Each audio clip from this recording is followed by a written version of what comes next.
Hi, and welcome to Tiger Art. Today, we will be continuing the Seascape painting. We were inspired by American artist Winslow Homer and his realist seascape paintings.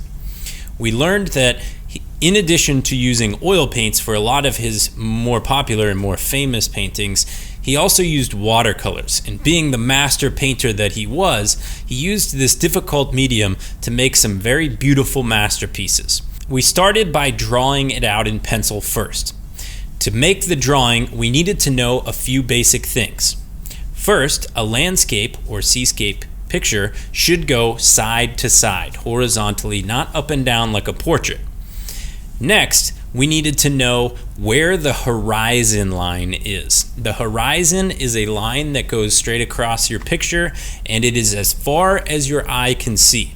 So, where the earth meets the sky. You need to know where that line is to know where everything goes. Anything above the horizon is in the air, and anything below the horizon is on the ground. Next, we needed to arrange our picture in a way that looks like it makes sense. So we had the horizon in the back, and things in front of it would cover it up, like a palm tree cutting up through the horizon. You shouldn't be able to see the horizon through the palm tree. So there's a layering from front to back that helps give us that depth that we're looking for in a landscape or a seascape. Now that we have that done and outlined in black, now we can have fun with the painting part. Today is going to be a lot about knowing which colors to use when. In general, I always tell my students with a watercolor paint set, start with the lightest colors first. And also, we want to go from warm to cool. So the very first color you should use would be yellow. Then you would move on to orange and red and brown. Those are our other warm colors. And then from there, you would start with the cool colors, greens, blues, and purples. Today, the project will be finished, so I hope you enjoy this lesson. I know I always have fun painting these. Okay, today is part 2 of the Seascape project, so we will be getting out our paper from before. It should have a black pen outline over every single pencil line. And if you look around in your art kit, you should find a watercolor paint set. Inside there is going to be a paintbrush. You may also have a paintbrush, well, you definitely do, that I gave you for the first semester art kit. So you got those 2 brushes, and if you have any other paintbrushes, you could also use them, but these 2 are really nice ones. So I would suggest using these for anything except for the really big shapes. If you have a really big shape and you happen to have a bigger brush, that is going to save you some time. You'll also need your cup of water and some big piece of paper to cover the table or the surface that you're working on. Newspaper works great. If you got big paper like this, that's fine too. Whatever you want to do. So now look at my paint set, and let's make a decision here. Which of these colors is the lightest? I would hope that you would say yellow. Yellow is by far the lightest color of all of these, and if you've ever used watercolors before, you know that all it takes is one small drop of any of these other colors in this yellow, and that yellow is never going to be yellow again. It's very annoying to me. I don't know about you, but when I get the wrong colors in there, it bothers me because I can't get yellow anymore. So, you know, this could last a while. In a few weeks, I might be trying to make a different painting and I need something yellow, and I don't have yellow because I got a little dot of red in it and now I have 2 oranges. So just be careful, and the biggest tip is start with the lightest colors. So you'll get a little bit of water on your brush, you go into the yellow, and then you're going to paint anything in this picture that you want to be yellow. You're going to do that first. So I'm going to say my sky is going to have a lot of yellow. Here's a tip for painting skies and water. In a landscape or a seascape, when painting a sky, always move your paintbrush side to side. That's my pro tip. I'm going to want these leaves to be green, but guess what? Green is darker than yellow, so it'll cover it up. So I don't need to be super duper careful about painting around the leaves. I can just paint right over them. I can always paint over it with the darker colors later. That's another good thing about starting with lighter colors. So I always go side to side. Makes more sense for the sky to be painted with sideways brush strokes. I can see my paper's potato chipping pretty bad here. That means that it's curling when it gets wet, like a potato chip that's being cooked. That's okay. I can always just roll it back, and then when it's dry I can fix that. So yellow is in the sky. We know that yellow needs to reflect in the water.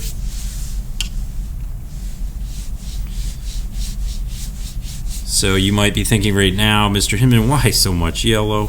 Why are you making your whole picture yellow? Well, the answer is I'm not. I'm just putting down what I would call like a base color to get rid of the white. I will put the other colors on top of this. I have a trick for painting really good sand. And guess what the first step of that is? Paint the sand yellow. So I'll do that. Now I'm going to switch to one of my smaller brushes just because I know I want to do some things that are a little bit more detailed. So I got the brush that came with the watercolor set. I'll try that out, see how it goes. The next lightest color is what I should do next, and that's orange. Now once I start with orange, I really shouldn't go back into yellow. That's why I did all the yellow first. I don't know if I want all this stuff yellow, but I know that I don't need to go back to yellow. So I'm going to paint some orange up in the clouds, because I've seen sunset skies with orange up in the clouds. Okay, I'm going to paint the sun orange too.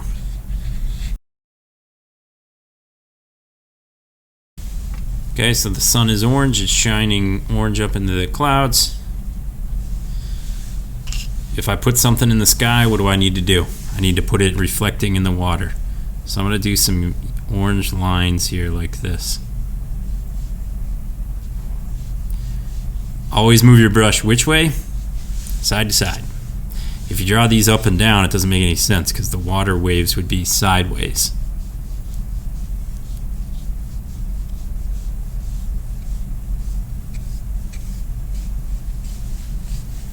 So that's the sun reflecting in the water. I'm going to do the same thing for these clouds.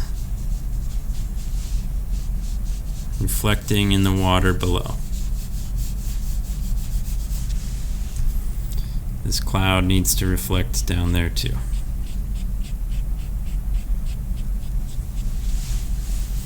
Okay, I think that's all the orange I want. So I'm going to clean out my brush, dry it off, go into my next lightest color.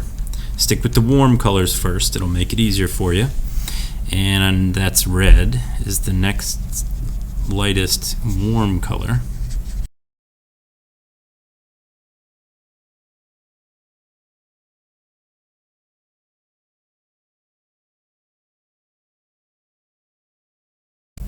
So whatever's in the sky reflects in the water.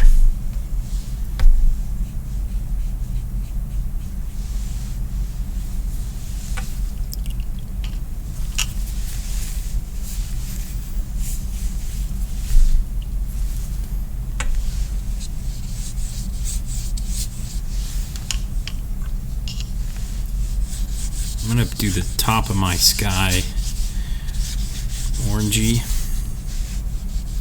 And if you put a little down and it looks too orange, like you don't like it, there's a fix for that. Just take some more water and paint in more water. It blends it out.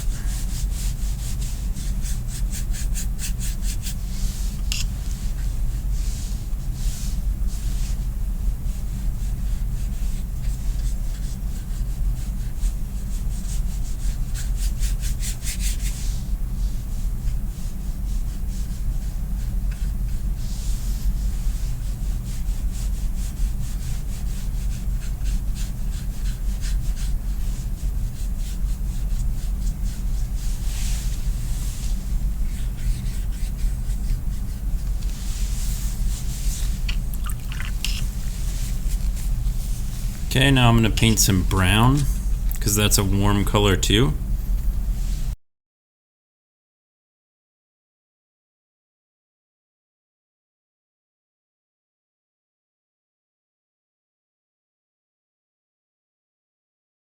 If I use brown with water mixed into it, it's going to lighten it.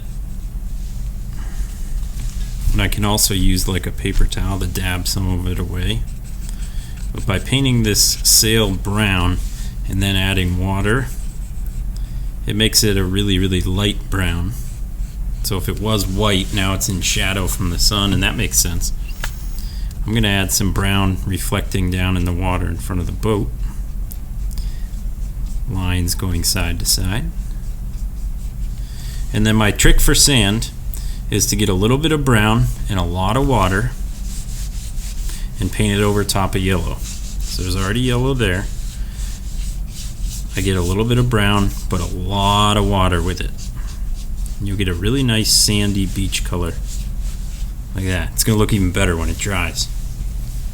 Okay, I'm pretty happy with this so far. What's the lightest cool color? Lightest cool color is green, so I'm going to go to green next. What in my picture should be green? My leaves.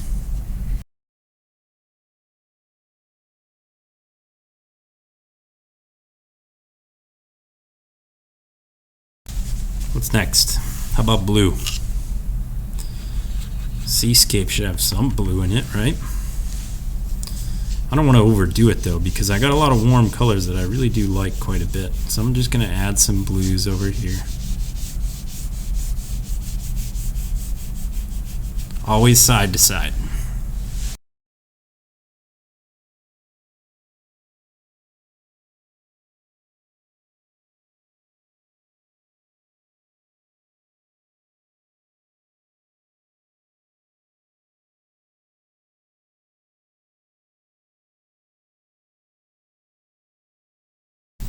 If you wanted to add some purple, you could as well. I wouldn't do any black. I always tell people don't use black. Purple could be up at the tops of the clouds. It's a good place for it. If it's anywhere in the sky, it's got to be in the water somewhere. So it's not many places in the sky, so it won't be many places in the water.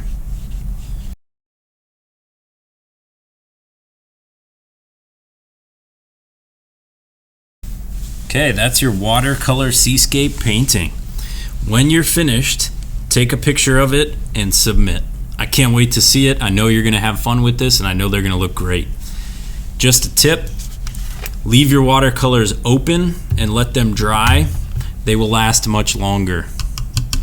Whenever you're using a paintbrush, never leave it in the water cup. Always clean it good. I would give it an extra good cleaning in the sink and then dry it on like a paper towel and leave it laying like this. Don't ever put it in something upside down. It'll ruin the brush. Put this in a safe place so that you don't lose it. It's going to be a very nice painting, something you'll want to keep. All right, have fun.